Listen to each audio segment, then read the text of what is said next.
We do not inherit the earth from our ancestors. We borrow it from our children. A wonderful morning to one and all present here today. I am Alicia and I feel truly honored to stand before you to speak on a very crucial topic, climate change. Climate change is the greatest story of our time, but unlike other stories, this one is still being written by us.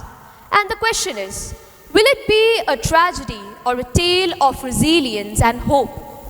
Climate change is often described in scientific terms such as degrees, carbon emission, percentages. But let's be honest, numbers don't move hearts, stories do. Think of the farmer in Assam who waits for the rain that never comes. Think of the child in Delhi who carries an inhaler in her school bag because the air she breathes is poison. Think of the families in Kerala who lose their homes overnight to floods, watching their memories float away with water. These are not statistics, these are lives, these are stories. In today's fast world of reels and shorts, people scroll past numbers, but they stop for emotion. They stop when they hear the cry of a mother who cannot feed her child because the harvest failed.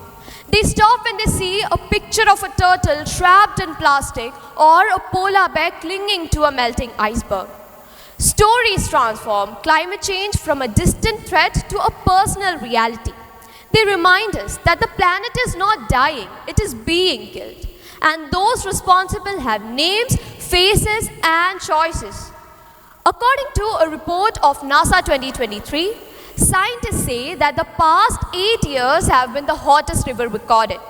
Heat waves now come faster, stay longer, and take more lives. In India alone, heat killed over 17,000 people in 2 decades. The glaciers in the Himalayas, which provide water to almost 1.3 billion people, is now melting faster than ever before.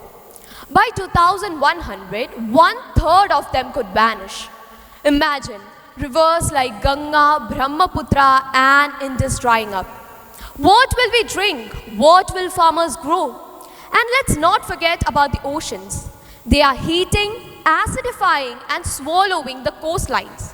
By 2050, cities like Mumbai, Kolkata, and Chennai could face permanent flooding. Where will millions go? Friends, the clock is ticking. Scientists say we have less than a decade to act boldly. But the truth is, the world is not moved by deadlines. They are moved by stories of courage.